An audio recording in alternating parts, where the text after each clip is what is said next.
Hello everyone, my name is Rendi, and once again, I'm going to be bringing you some low-level content on Old School Runescape. For today's video, it's going to be sort of a continuation of my last video on this channel. As if you made it to the end of this last video, which I will link in the description below, you could see that I could not wear my Addy gloves with 1 defense, because these gloves had a 13 defense requirement added by Jagex as a patch a few years later. But this led to many more of you asking in my comments on that video, well, what about Rune gloves, Dragon gloves, or even Barrows gloves? Do any of these gloves have a defense requirement as well? And I'll summarize the answer to all of those questions by showing this clip that Mauler OSR sent to me about 2 years ago when attempting to get Rune gloves on his 13 defense peer. There's no way the healers would spawn. Dude! What? You can wear them! Oh my god! No way. Yep, that is correct. The Rune gloves didn't even have a defense requirement, and this meant as well the Barrows gloves were likely also missing a requirement. So once again, I would need to become a masochistic psycho and do the same thing over again that I did a year and a half ago on my Lore the Better series with Barrows gloves, but this time even lower. And if done correctly, that means I could save 7 whole combat levels and remain only 35 defense. So yes, this is kind of a filler episode, and a lot of what you will see today has been seen in the Lore the Better series.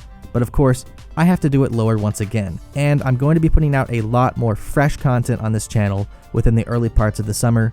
As many of you know, I've been working on a new series for over 3 months now just to get out the first 2 episodes of the series. I seriously think this is going to be much larger than anything I've ever put out before, and I'm looking forward to sharing it with all of you. Also though, for some more fresh content, today's episode will go into a little bit more detail on the interface walk and the Portal Nexus bug, and what actual possibilities this had for restricted accounts such as skillers and some peers. Because the interface walk within the Nexus actually allowed for so much more than just what was covered in the last video. But before we get into the meat of this video, I have one final thing I need to do, and that is open some boxes. Unboxing time with Rendi.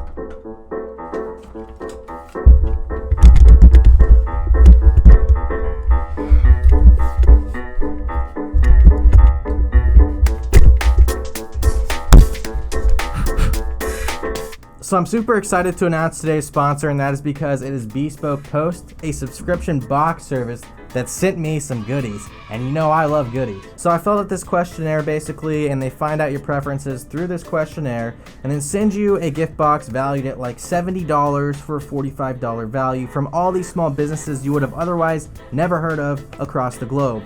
This first thing I got is apparently called a Terra, and it's inspired by a Japanese hori knife. So they know the true weeb inside of Rendi. So the next item I got from Bespoke Post was, well, once again, I think Bespoke Post knows Rendi very well based on that questionnaire. I can brew my own beer now. I don't have to rely on fake sponsoring Bud Light that doesn't actually pay me. So guys, if you're really interested in giant knives, they have wonderful gift boxes, and you should check them out on bspk.me/Rendi to get 20% off your first gift box. So seriously, just trust me, okay? I know you guys want some really high quality alcohol and knives. So I had started RFD off like any other sane man or even normal account would, and that was by doing the easiest subquests first, so I could avoid the most difficult and annoying shit till last. So to start off my trail of easy subquest, the very first one I'm going to be looking at is saving the Dwarf. Or I mean, I would be talking about it if it provided anything new at all, and this quest even rewards 0 combat XP in all of its requirements, so nothing really new here. Next, after overcoming the Dwarf subquest, I moved on to saving the Goblins, once again requiring no real combat XP and just a very easy Goblin diplomacy subquest. Already, I would now be looking at saving Pirate Pete, which you would think would be a relatively easy subquest for a normal account. Well, I'm not a normal account. So why am I saying this is not a normal account? Well, it's not. I'm going to have to minimize my hit points XP throughout all of these quests, including even the NPCs in this portion. I even decided this time to take the NPCs in these quests a little more seriously and actually attempt to get the lowest XP possible from the entire Barrows Gloves questline, meaning I even took the time to spawn hit some of these NPCs, such as the mudskippers and crabs in this tiny subquest.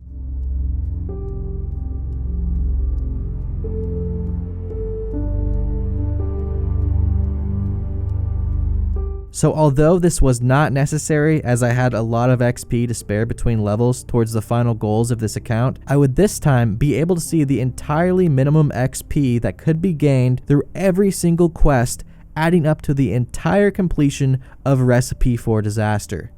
And if you don't know what spawn hitting is, it is basically utilized by killing the NPC on an alt account, then interfacing the attack to that NPC on your other account you wish not to get XP on, and releasing that interface on the last possible tick before that NPC spawns, granting 0 XP for a 1 damage roll or more on this NPC, and granting you the kill count or the item, in this case, necessary for the completion of the quest or activity you're currently doing. So yes, this method for getting kills and drops throughout all of these quests will be utilized and will be a common key factor you see throughout this entire video, along with the utilization of recoils and dwarf cannon to negate as much XP as possible and remain the lowest combat for Barrows Gloves.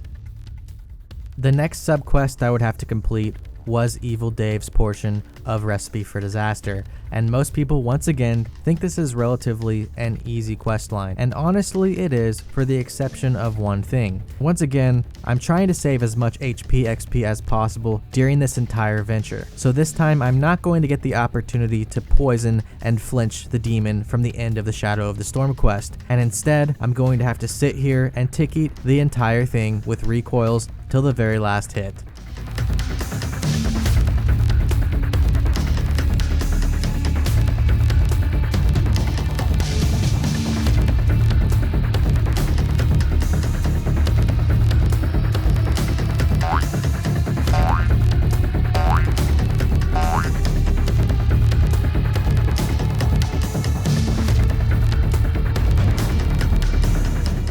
Now you actually have to take some form of combat XP to complete this quest here. So I'm going to go ahead and use this on range, because later on I will need 40 range and 30 range for Temple of Ikov and Chompy Bird Hunting quest anyways. As well, I will be melee based throughout the entirety of this video, so range really doesn't affect my combat level. Next, I took on another easy subquest that most of you already know, which was saving Skrach the Ogre. Now, normally to do this subquest, you would have to do Chompy Bird Hunting, which requires a range level of 30 to wield the Ogre bow. And since I already need a hard requirement of 40 range later for Temple of Ikov, this really isn't an issue. And cannoning to 30 range through some other quests which would be required came by itself almost anyways through killing most of the NPCs in all of the other quests. But in my past, I have looked into possibly nulling the 30 range requirement during Chompy Bird Hunting, and I did this through trying to actually use Ruin Throwing Axe special attacks and even Chinchompas and other AoE damage types while using a Stranger or Resurrected Ogre from the Arceus spellbook. This was because these two NPCs were the only ones that could possibly be summoned in the entire Chompy area, and within that Chompy area, there is only even one multi-combat zone where I could possibly test this AoE damage,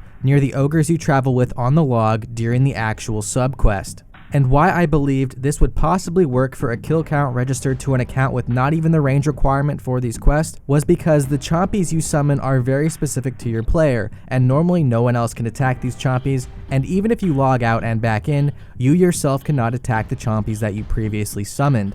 This means if somehow you did register a kill count through another account or through other means that did not require XP, then you possibly would actually get the kill count for the chompy and the jubbly and progress to the next step in these quests without a range requirement at all. Also, obviously you can't recoil or cannon these NPCs because 1, they don't attack you and are never aggressive to you, so the recoil wouldn't work, and 2, because the cannon just misses them at all times. Even after all of these tests, I realized I could not mitigate the range XP or even the hit points XP from needing to kill the chompy and the jubbly, and I would just have to make the sacrifice for some hit points XP, which luckily I would have plenty to spare at the end of this entire adventure.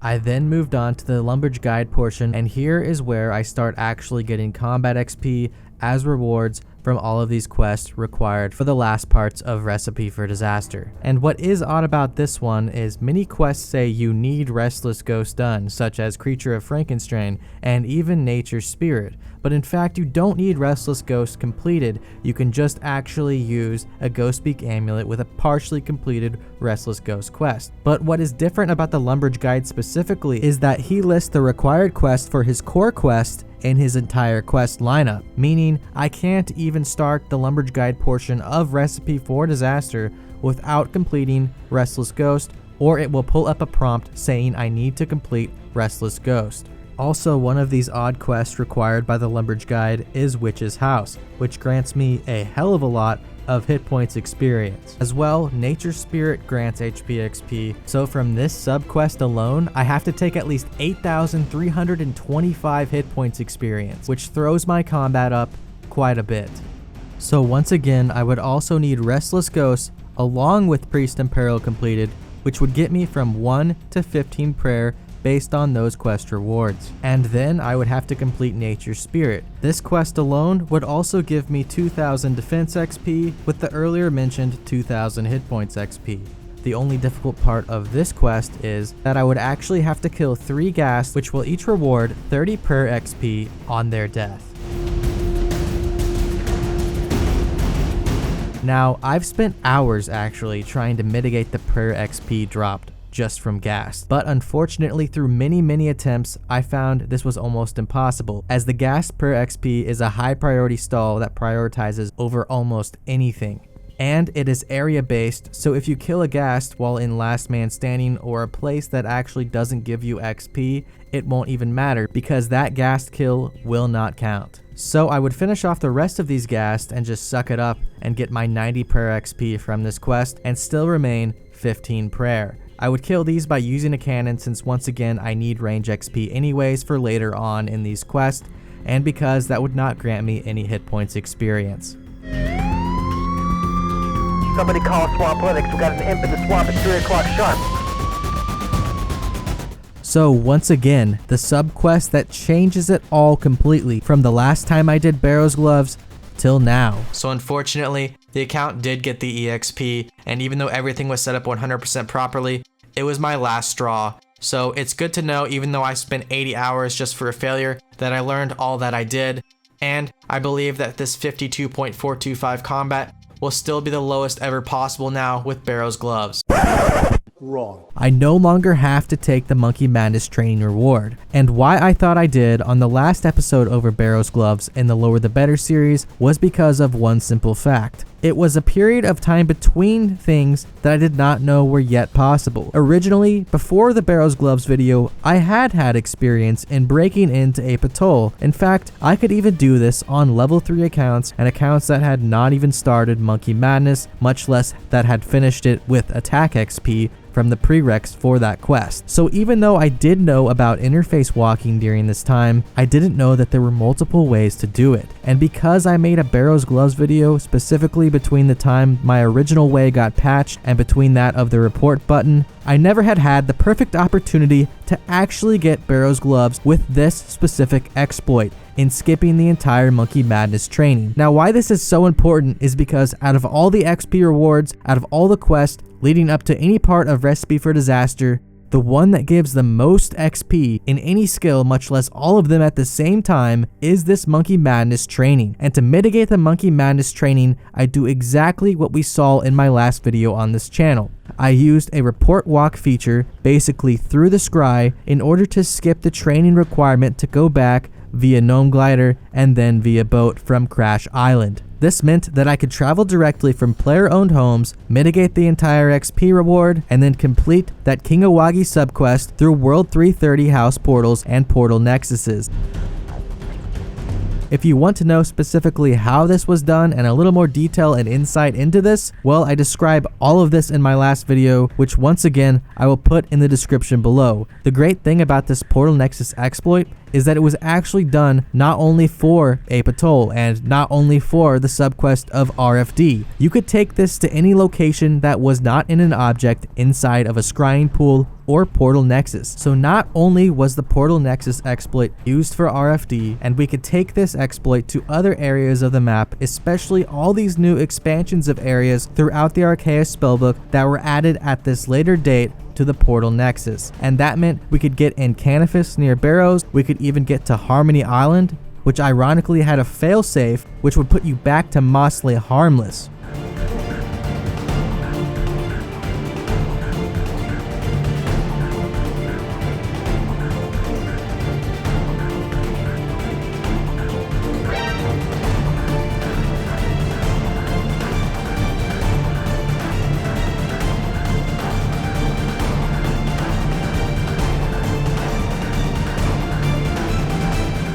So the game thought, this person has completed the quest line for Mosley Harmless, but they haven't completed the quest line yet for Harmony Island. So if we take him back to Mosley Harmless, he'll be just fine. But ironically, these accounts we had hadn't completed either. Most of them are 1 prayer, some of them were even 3 combat. And now we could make our way to Trouble Brewing and get amazing, beautiful cosmetic outfits from the Trouble Brewing minigame on level 3s, 1 prayer accounts, and so many more.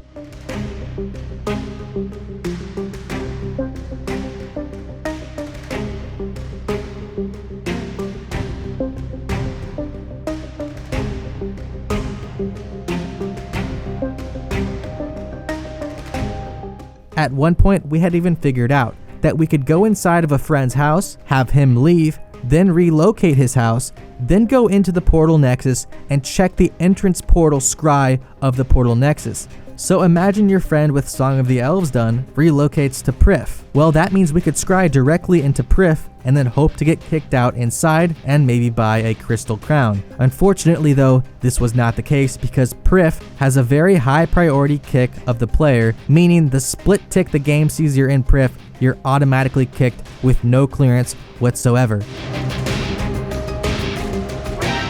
But the most ironic thing once again is this failsafe kicks you back to Elven territory, which otherwise level 3 accounts would not have access to. Level 3 accounts cannot get 25 range for Underground Pass and go through the Underground Pass, much less accept the Underground Pass reward of 2k attack XP. They're level 3. They want to be 1 in every skill. But technically, we could get a level 3 into Elven territory, and we could explore the music tracks around these areas, as well as automatically unlock all the music tracks in Prif as soon as we're kicked out. The last funny thing we could do with this specific exploit of the Scry is that we could actually go back through the opposing side of the Underground Pass and pick up a broken Iban's staff even though the quest wasn't even started. Now, this was a useless item, but of course, that along with some sulfur and tar in the bank made for some pretty hilarious looking banks on level 3 accounts. So there is just a little bit more information about that Scry exploit that I wanted to go ahead and include in this specific video. But back on the topic of Recipe for Disaster and King Awowogei, well, how did I actually defeat the snakes? Exactly the same way I did before. Since this account was low HP, low defense, 1 prayer, and didn't want to get HP XP, I went ahead and used the cannon method in the corner of the snake pit, which I used in the prior video, and was able to kill snakes at that point, taking almost 0 damage past the initial few hits from each snake.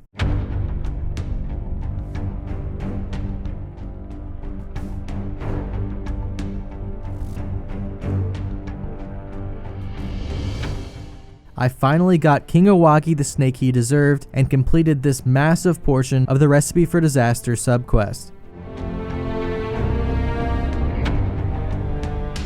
Next, I would just have to take on the Sir Amik Varze portion of Recipe for Disaster, and there was a lot of XP in combat attributed to this subquest and its requirements. Specifically, this subquest by itself gives, once again, hit points experience. As well, a requirement for the subquest is Hero's Quest, and this requires itself Dragon Slayer. Dragon Slayer gives both massive amounts of defense and strength XP, being 18,650 in each of those stats. Also, Hero's Quest after Dragon Slayer gives a massive amount of XP in almost everything, including, once again, hit points. I would also have to complete Family Crest for the subquest as a requirement, which basically meant I would need to get 53 magic and imbue heart up to Fire Blast at 59.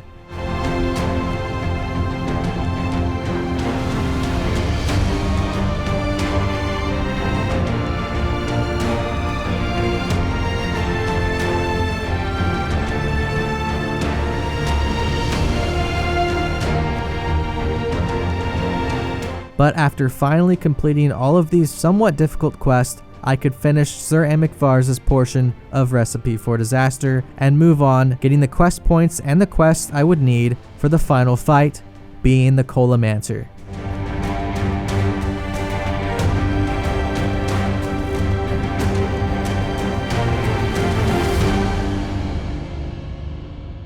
So before taking on the Culinaromancer, there was still a lot of work to do. I would have to complete a massive amount of quest points, being 176.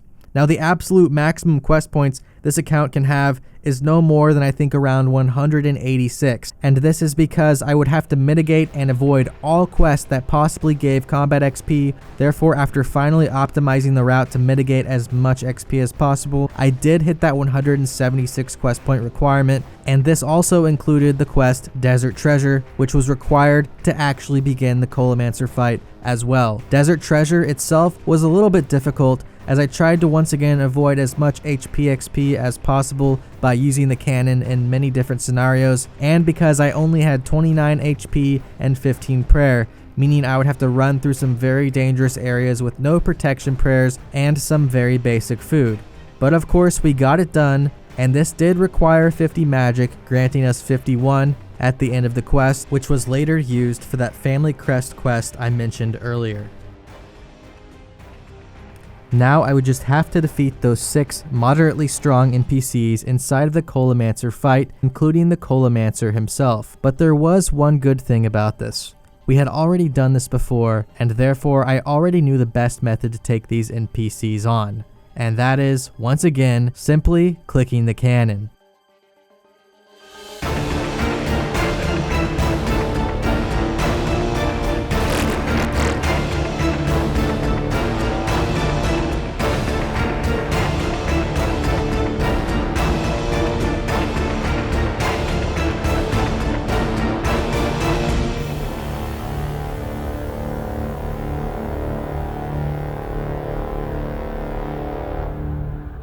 As you can see, this is a very known mechanic these days, and I can just go ahead and right-click my last attacked NPC, and it will freeze that NPC where it is standing, even if I am standing on top of the NPC. So I simply would just lure the NPC near the cannon inside of its double attack range, then start spam right-click actioning the cannon to therefore freeze the NPC and take virtually no damage.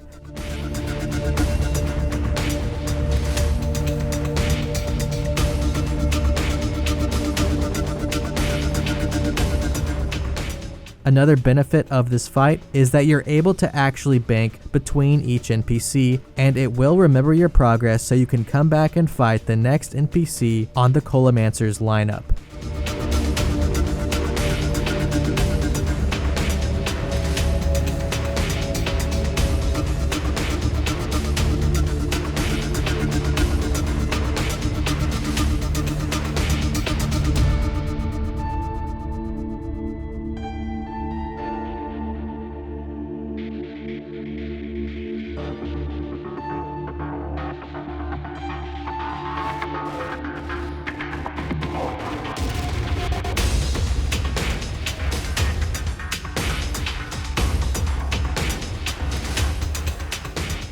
This can't even really be done anymore, and I'm glad that I actually took the time out of my day to work on this as a side project and finish this account before that Scry feature on the Portal Nexus got, well, completely disabled, and we were able to once again, at 7 combat slower than the last time, complete Barrows' Gloves at only 45 combat and 35 defense.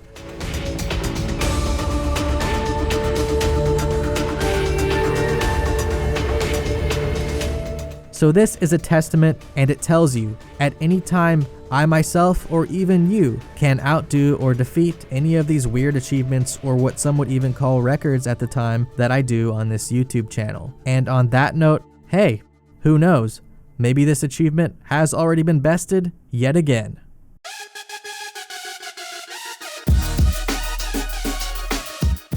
Thank you all for watching my video today. Like I said, it's kind of a filler episode, but I tried to include as much new information as I could throughout this video that you might not have caught in the previous Barrows Gloves video or even just in the last video I uploaded. But I am telling you, look forward to the future of this channel because I am giving this next RuneScape Progress series my all, and I promise you this, it will not look like any Progress series you've ever seen on this entire game. And if you loved what you saw today and are hyped for the future, go ahead and drop me a subscription on this channel as you'll be the first notified for my new uploads. So till next time, I'm Rendi signing off, and thank you for watching this video.